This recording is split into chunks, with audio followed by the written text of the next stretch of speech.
Chers amis, ce n'est pas facile d'aller trouver quelqu'un pour lui dire « Je pense que tu as fait une erreur ».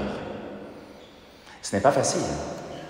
Et pourtant, c'est ce que Jésus nous demande.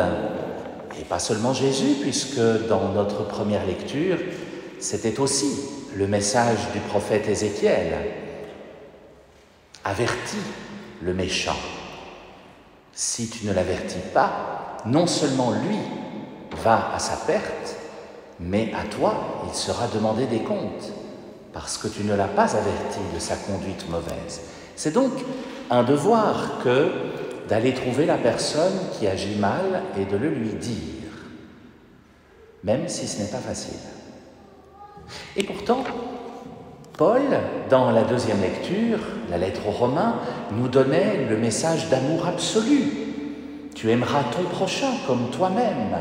Et nous redisait encore, l'amour ne fait rien de mal au prochain. Ces deux textes, bien sûr, tous les parents du monde le savent, sont parfaitement conciliables. Dire non à quelqu'un, c'est parfois lui dire « je t'aime ». Dire à quelqu'un qu'il se trompe ou qu'il fait une erreur, c'est parfois un acte d'amour, de charité. Évidemment, le Christ va beaucoup plus loin dans l'Évangile. Il nous donne ces fameuses étapes, et nous connaissons bien ce texte. Va d'abord trouver cette personne seule à seule, si elle t'a fait du mal. Et si elle ne t'écoute pas, prends 2 ou 3 témoins avec toi, exactement comme le demandait la loi du Deutéronome. Mais le Christ va plus loin. S'il ne les écoute pas, dis-le à la communauté, à l'assemblée. Et s'il refuse vraiment d'écouter toutes ces personnes-là, le message est clair. Considère-le comme un païen et un publicain. Et alors là, attention, chers amis.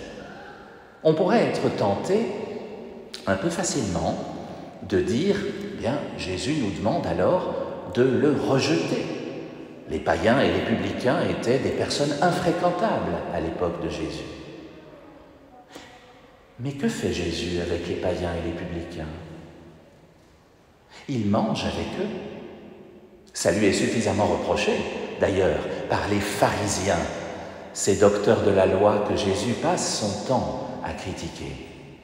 Il mange avec les païens et les publicains, il mange avec les pécheurs.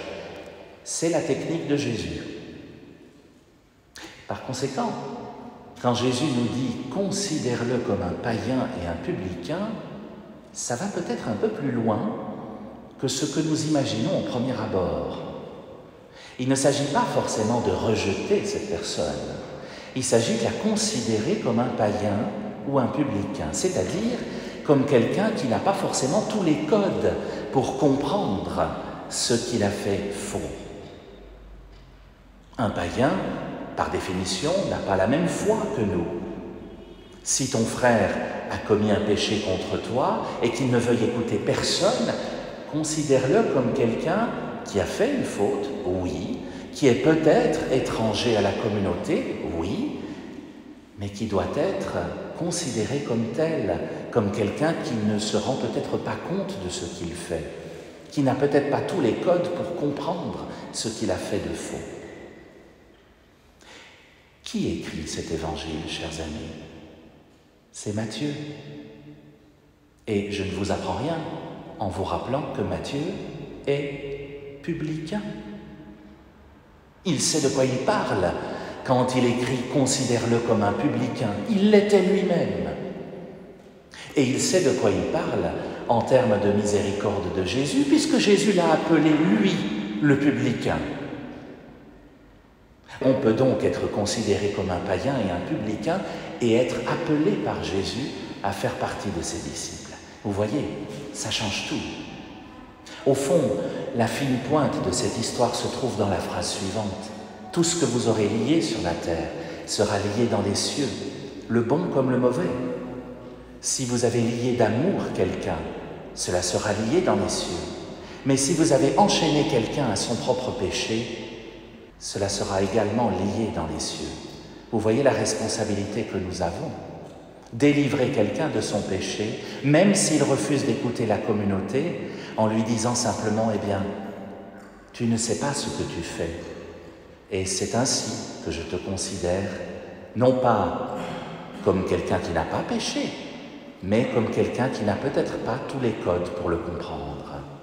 Ainsi, ton péché ne te sera pas lié dans les cieux, parce que tout ce que vous aurez délié sera délié dans les cieux. Le commandement de l'amour, chers amis, est bien là. L'amour ne fait pas de mal au prochain, nous disait Paul. C'est à ce titre que nous devons aller trouver notre prochain pour lui dire ce qu'il a fait faux, mais c'est à ce titre aussi que nous devons le considérer avec amour jusqu'au bout.